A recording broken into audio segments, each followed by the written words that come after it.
The boys, he thought, had started snoring, which were actually, they were gurgling. He thought they were snoring, so he turned them on their side and he went and slept on the couch.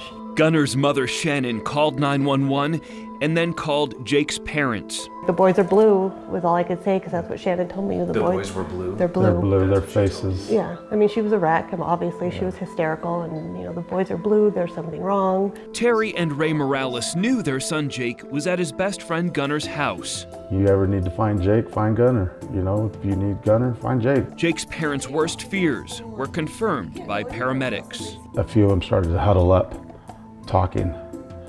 And I'm like, man, they're gonna put together a plan here to come tell us. And sure enough, I see one coming and I'm like, it's not good, this is it. And it was. He never had a pulse. They did everything they could. It was just too late. And that fentanyl just is so fast. The traces that we found out that Jake had was very small.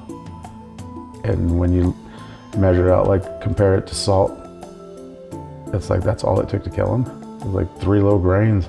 The deaths of these 2 young men, standouts in this community, sparked a unique campaign over at the local newspaper here in Prescott Valley. When the publisher called up and she said, enough's enough, our kids are dying.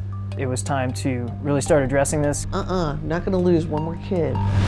The Prescott area newspaper started a Stop Fentanyl Now campaign, blowing out front page ad space, using the pages to both educate the public on the dangers of fentanyl and also publicly shame suspected fentanyl dealers with this promise. If you are a dealer and you get caught, we're going to guarantee you your spot on the front page. I mean, who would want to have their face plastered all over the paper saying that you're someone who is a danger to this community? The local paper's call to action also included a $10,000 donation to Silent Witness. They were our young people.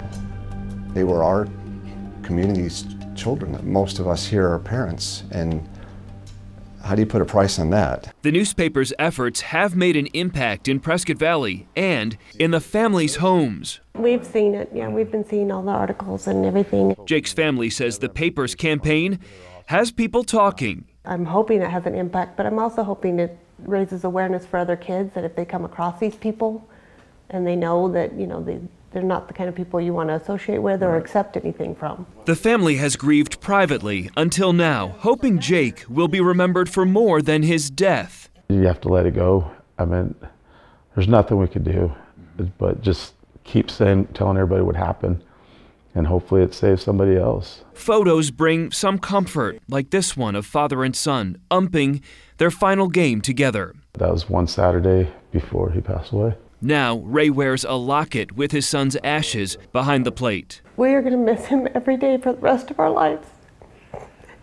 And I don't want any other parent to have to feel that. I'm Jared Dillingham for Arizona's Family.